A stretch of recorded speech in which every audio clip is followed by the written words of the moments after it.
Good evening. Tonight is Saturday, March the 8th.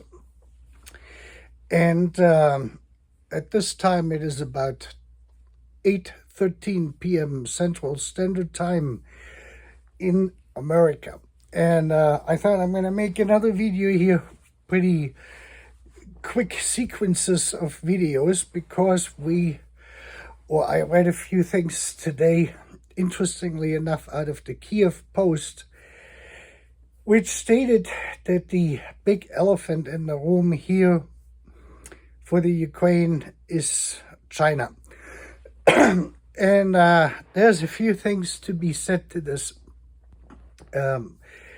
First of all, what I want to make absolutely clear is, because I also, before we address this with China, the thing is, I watched a talk show which was broadcasted yesterday in Germany before I made my video, but which I didn't see until tonight or later today. A talk show where Alice Weidel, the AfD chairperson, was present in the talk show, and she said this in a lot of ways what I had stated here on my channel, even though I have no relations with anyone in the AfD. I just wanted to make this clear that would be coincidental, and they must have arrived or derived at their own conclusions at whatever time, whenever that was published over there, which I had no knowledge of, just to distance myself from the AfD. This was the first time I watched Alice Weidel actually engaging in a discussion on public television in Germany at a talk show with members of the Christian Democratic Union and the Socialist and a couple other experts there, and the host basically. And she comes across to me, I'm sorry I have to say this, but the way she talks and her demeanor and the way she expresses things, she looks to me like, or appears to me like a Mother Superior in a convent, telling the nunnies of what they can do and what they cannot do. That's how I perceive this, or how she comes across to me, and that's all I'm going to say. Again, is I have no relations or interaction with the AfD in Germany whatsoever.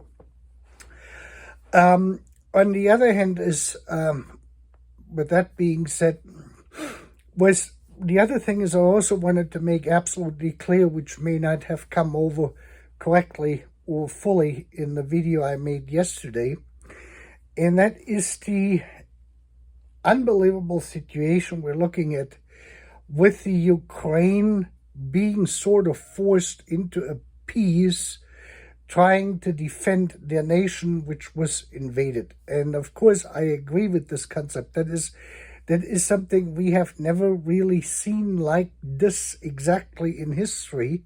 I mean, smaller nations have been thrown under the bus, so to speak, by larger countries or bigger interests, but not the way this is starting to happening now. And when we look at this, this is almost like the classical scenario in law school, where you have a defendant in a criminal trial and the defendant is not guilty, but he is coerced into admitting to the crime by the interrogating police officers, for instance, which would be here in the United States inadmissible in a court. That testimony or that declaration the defendant would have made there to have committed the crime under whatever circumstances would not be admissible. But we're basically doing the same thing here, where we're telling the Ukraine that they have to basically admit to something and being orchestrated or coerced into it, which may not everyone wants. Now, looking at this from a logic perspective, and that is really the tricky part in this. Now, Trump calls this, he says they don't have the cards. Zelensky doesn't have the cards. We're not exactly at a poker game here at a Texas Hold'em, but that is sort of what this appears. And what Trump really is saying or meaning by the cards is he doesn't have the resources whether it's the weapons, the infrastructure, the manpower, or to a certain extent the willingness of the population to fight this war further. That's basically what he's saying. Now you can say, well, the weapons, that is up to the United States to determine this. The draft or the conscription, they're instituting over there with the success and the Dodge drafters, or the draft dodgers, so to speak, is a internal issue in the Ukraine, which has caused some problems. The estimates here in the West is that out of a brigade size 500 man unit, they have currently only about 150 to 200 they can actually put in there. So that means that the brigades and all the units itself on the front are totally understaffed, so to speak, and that makes this whole thing very vulnerable. That means they're over-exaggerating themselves. They're not getting enough rest to recuperate from the battle, because it is an ongoing battle. Like in that video I did about Kaliningrad and the nuclear capabilities of Russia a few days ago, I showed you the old military installation of the 1st Lithuanian Dragoon Regiment and the plaques they had there. And the plaques, the interesting thing is they all showed one battle. And when you see this, these battles took place on only one day. They started usually at the crack of dawn, and they encountered each other or met somewhere, and they battled it out. And sometimes the battle was over by 8 o'clock, 10 o'clock in the morning. Sometimes they would go into the late afternoon, and then when no one was standing anymore and the losses were too great, one side would basically surrender into the other. That's why in those days, we're talking now the 16th, 17th, 18th century, these battles never lasted more than a day, rarely. They would then retreat and then go on and do something else, or there was then nothing. So there was a lot of recuperation time. You had to attend to the wounded without surgical procedures. There was no real medical treatment there and that sort of stuff. And the infection rate was very high. When they succumbed to the infections, they didn't die of the actual wounds, but then from the infection, which resulted afterwards. So this is the interesting part. So this is why I said it's the times when my great-grandfathers were there as the honorary, and honorary commanders, and before then, since 1717, this whole war stuff was very, very different from what we have today. So this is an ongoing 24/7 battle, and this is extremely draining on human resources and material resources, of course, and that's why we call it a meat grinder. To be put in this position, and I had pointed that out before in my videos, is that I thought that the Western world, not just the United States, but Europe also, carries a grave responsibility in this entire war to begin with. Not because the Russians invaded them, that is the cause of it. We understand this. And the whole thing proceeded or started already in 2014 with the occupation of Crimea. So this has been an ongoing thing now for 11 years. We have to look at this at the long range of this. So we have an 11-year war or conflict going on in the Ukraine, which varied throughout these 11 years in intensity and losses, and it has peaked, or the real conflict started now 3 years ago in 2022. With the invasion of the Russians towards Kiev. That is the cause of this, but the entire response, starting with Obama and the European politicians in 2014, or even before then in 2013, and everything what followed after then, has been complicating the entire matter. That means no one had really thought about this or thought this thing through. Neither Democrats, nor Republicans, nor anyone else, and that has left now the Ukraine high and dry. And I had pointed that out several times.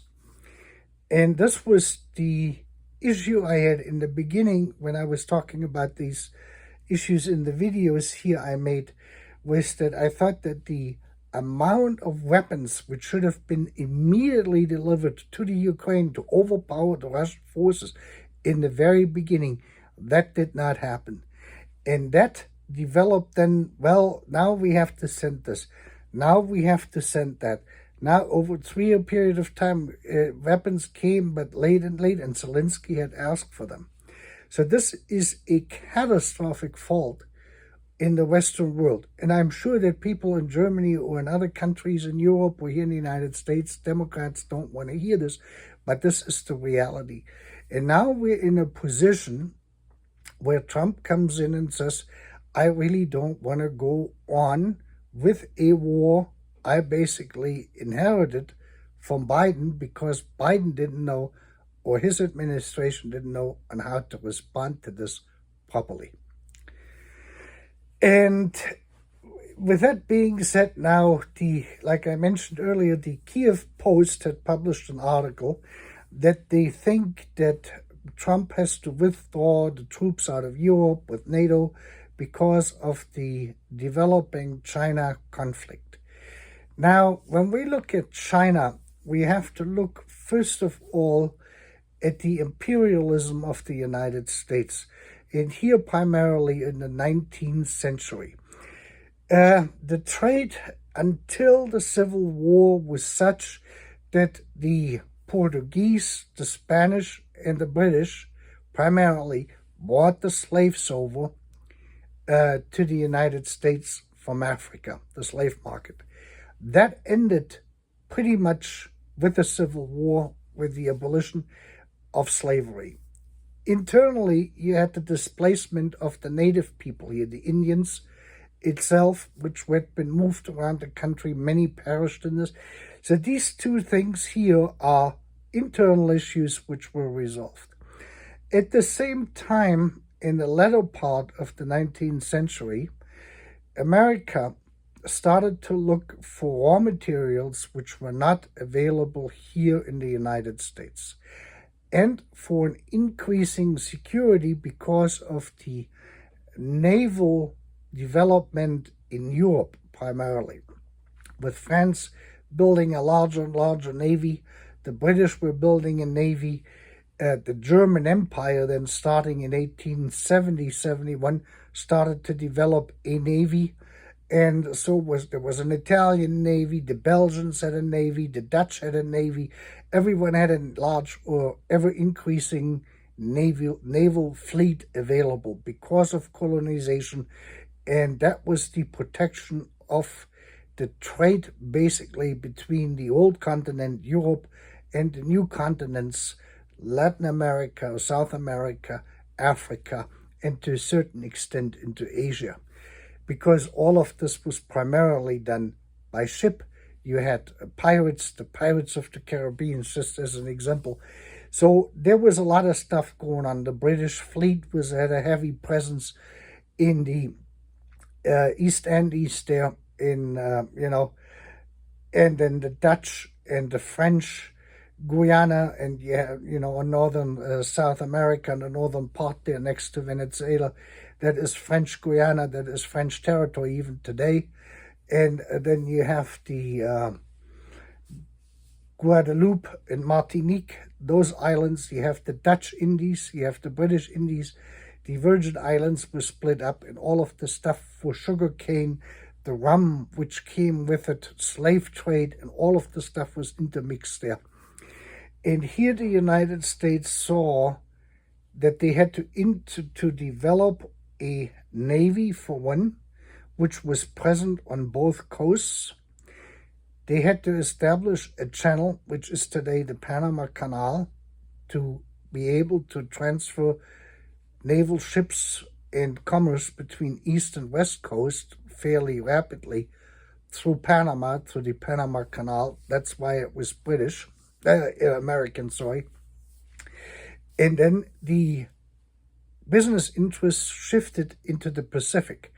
the Europeans basically had intermingled or primarily dominated Africa. So America did not go into Africa, I think, at all, except for the slaves which were transported here until the end of the Civil War. And they focused on Asia. And one of the first things they did over in Asia was Hawaii, the Pacific Islands. That was the primary, with the annexation of the Hawaiian Kingdom. And then at the same time about the Philippines, that opened up the trade routes for the naval vessels and ships. And that established the U.S. Navy as a formidable force in the Pacific. There were interests of rubber or latex, being brought over from Asia and those things. At the same time, you had the British in Hong Kong, you had the French in Singapore, you had the French and the British in China, and the German Empire also had a colony in China, on mainland China. That came then to that infamous Boxer War, where the European forces sort of fought with the Chinese, and then they kind of were pushed out. And then there were, of course, internal squabbles. But in general, we can say in the 4,000-year history of China is that the Chinese itself have never really started a war against another nation per se, unless it was some territorial disputes of what we're seeing now with the Taiwanese, with Taiwan. And we will see on how this is going to get resolved. But that is something you have to keep in mind. The Chinese, from the history, have immigrated to other countries, and they primarily have developed the business interest. This has always been like this. The big Chinese colonies or the big Chinese immigration centers were New York and especially San Francisco with their Chinatown during the gold rush area in 1870, 1880, somewhere around there. And for that, so this is kind of what we have to understand. It was also the Mongolians, on the other hand, which are the neighbors to China and to Russia. They were the ones which were the most aggressive ones. The Mongolians made it all the way to Hungary, and they invaded China. Hence, the Chinese, rather than trying to fight the Mongolians, winded up building the historic monument of the Chinese Wall. That is the stuff we have to understand about China. So China in itself has been, traditionally, a very peaceful nation, a very peaceful group of people looking at the size of the country and of their varying political interests they had and political, systems they had in place, including now the revolution they had with Mao in the 1940s or 50s, which is still basically ongoing in their mind because that apparently the socialist communist revolutions are something which go on in infinite, because you also see this in North Korea. The real issues here which have developed, and I listened to a video from one of the economists here in the United States. I think his last name is Wolf. I forgot his first name. I have listened to quite a few economists. I'm interested in this stuff. And he says this is the end of the empire of the United States. And Trump says he wants to reclaim the Panama Canal and he wants to get Greenland. We shouldn't forget is that the United States bought in the 19th century Alaska from the Russians, from the Russian Tsar at this point, because that happened before the revolution, for $20 million back then, which was not a lot of money back then, and it probably isn't. But this is sort of in our history, in the American history, which we have to look at. Now, Wolf says this is the end of the empire. Now, what I have explained yesterday, if you watched that long video, is that the United States has undergone in the last 25 years a massive amount of printing of money. through debt primarily, from 4 trillion US dollars to 36 US trillion dollars. And that has devalued the US dollar, which has made everything else more expensive. Now, traditionally, before 2001, before 9/11, most of the developing countries around the world, whether it was in Africa or in Asia or other parts of the country, say like in the Pacific, the Pacific Islanders throughout the Pacific, they used to come, first of all, if they needed development aid and loans through the World Bank, they would come to the United States, to Wall Street primarily, and they would go to London or Paris. That was the three big borrowing places for developing nations. Argentina went there, Latin America went there. When they issued their bonds and they wanted to default, they issued US dollar bonds and they defaulted on it when they had that rapid hyperinflation there a few years ago, I think 20 years ago or something like this it was, when that all collapsed and that sort of stuff. They came traditionally to here to the United States, Washington, D.C., in New York, Wall Street. And then they would go to see where they get better terms, lower credit, and lower interest payments and that sort of stuff. With the emergence of BRICS, that stands for Brazil, Russia, India, and China, these developing nations now increasingly come first to America, Paris, or say New York, Wall Street, London, the banking sector, Paris, the banking sector. They acquire or inquire about the terms they would get, and then they go to China, they go to India, they go to the Russians, or they go to Brazil, and say, we need X amount of US dollars or whatever currency.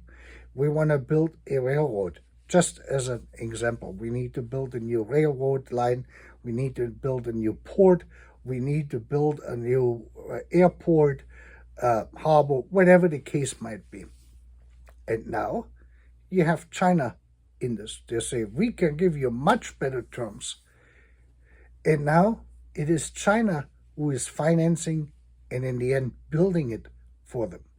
The largest new port created or built currently in Africa is by a Chinese company or by a Chinese consortium financed by the Chinese.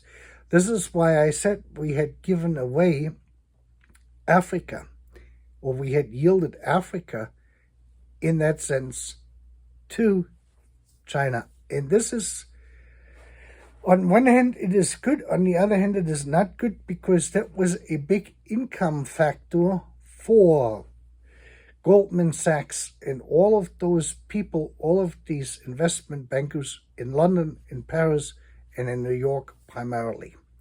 And they're losing out more and more on these lucrative deals all across the world for infrastructure, large-scale infrastructure projects, which more often were backed by then U.S.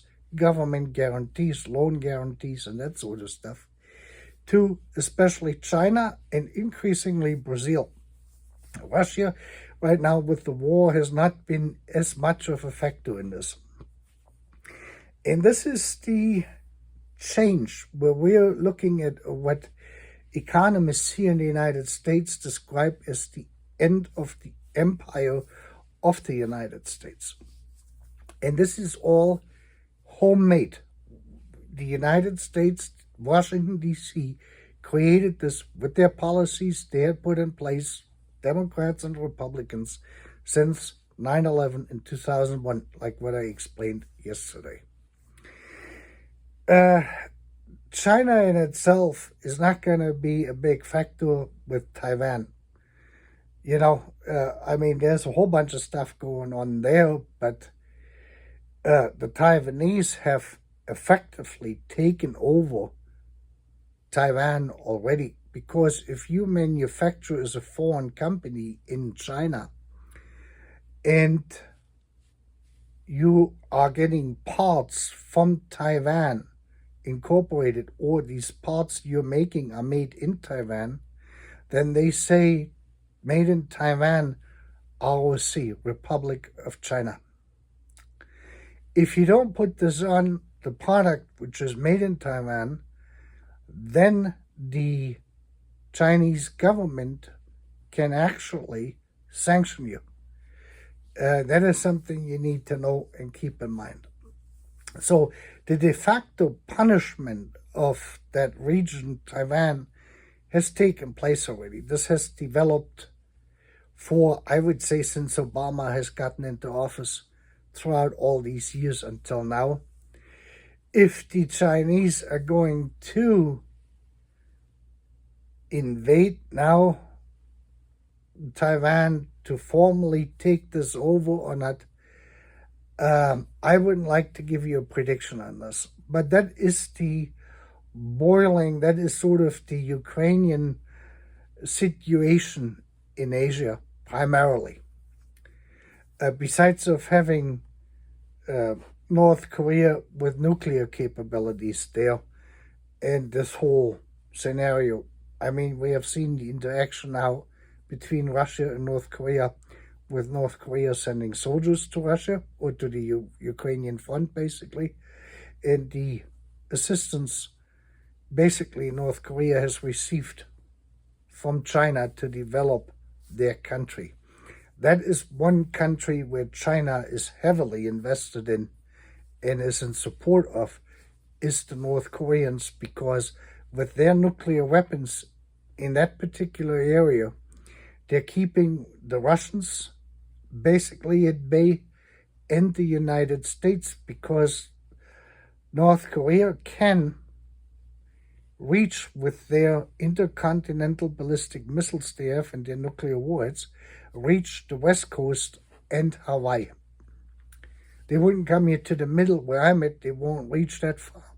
But this has increased the nuclear threat towards the United States from a party now which is not aligned exactly with the United States. This was one of the reasons why President Trump in his first term visited, I think, twice or three times with Kim Jong-un to get to know him, to get a personal feeling, to actually talk and interact with him, because no one had ever really, outside China and Russia, no one, or, those countries, he has never really interacted with any European politicians. The Europeans have no clue what he's like as a person, or the United States or other leaders around the world. The Chinese know him. Putin knows him. They have ongoing, discussions and meetings and stuff like this. President Trump is the first Western leader and president who has met them to actually gain. Some things can only be gained in a personal conversation when you sit face to face across from another person. Not just for 10 minutes or 20 minutes, but more prolonged, when you have lunch, dinner with them, and you actually get to know them on a personal level. It is only then that you can actually start to get a feel for your opposite side. What is that person like? Is there a reason? Are they reasonable? Are they unreasonable? Are they mentally stable? Are they very, whatever the case might be, what you want to look at. So here we have this now, which I think that China is a part in it. The Chinese are selling a lot of stuff to the Ukraine, which is used in the war. Drones, for example, even the consumer-grade drones are used in large quantities to supply the troops there at the front for reconnaissance missions, or even on the larger ones, they probably can carry some form of explosives, and they can give the Russians quite a run for their money. So even with those things, and then of course you have other parts and electronic components and computers and phones and stuff like this, which the limited defense sector is using, incorporating into the weapons they are building, is predominantly coming out of China. So with this, you have the Russians and the Ukrainians basically are buying from the Chinese electronics primarily, and to a certain extent maybe small engines, gasoline engines, diesel engines, and that sort of stuff, generators and what have you, what can be incorporated, because A, it is cheap, may not be very high quality, but if you're going to have something explode 5 minutes later, then it is probably good to have a cheap source of that kind of stuff to get things going, and you don't have to spend billions of dollars. It's nothing high tech or anything else, but it is a lot of this smaller stuff, what you see, which keeps this entire war machine on both sides going. So the Chinese really don't have an interest economically for neither Ukraine or Russia to stop. Turkey has not real interest in it because the Russians are buying weapons from them and they're buying weapons from Iran. So Iran, Turkey, China are selling more or less to both sides. Turkey probably less, but they probably have sold to the Ukrainians as well with their drone technology, what they have. And except Iran, I don't think that the Ukrainians have bought anything from Iran. But we see on how the constellation actually is. In America, we have a saying, and it goes like, follow the money. You always have to follow the money. So the money the Ukraine spends, and the Russians are spending, goes foremost, for one, to China. Then, probably to a lesser degree, both sides to Turkey. And then you have payments only from the Ukraine towards European defense sector and American defense sector, which might be in dollar volume much larger, but it yields a lot less weapons because the technology is so expensive. And the same here is the expensive technology. The Russians make a lot of the stuff in their missiles has Chinese electronics in it, cameras, motherboards with CPUs, cloned CPUs out of China, and all of this stuff. We have seen this, in the drones or missiles which have been shut down, and they have been able to dissect this. And we have verified this, that this stuff is Chinese technology, Chinese circuit boards in there, and that sort of stuff. So when we say that China is trying to push them into a peace deal, or that the United States feel pushed by the ongoing events in China, that we have to withdraw soldiers out of there, I think that would be a secondary thing in this. Again, what I'm saying here is what I just explained to you, and what we're looking at, our experts here, the economists, is this, that our monetary system here is on shaky grounds, and that is the predominant reason. If this war would have started in 2001, when the United States was financially in a much better condition, then the support would have been very different. This is what I'm trying to stress out. So it's better, I hope my viewers, you the viewer, understands this. It's more easy, you can gauge the risks and actions you may or may not have to take in the respective countries you're living in and you're watching these videos from. And I hope they're going to be helpful to you. With that, I wish you a great evening.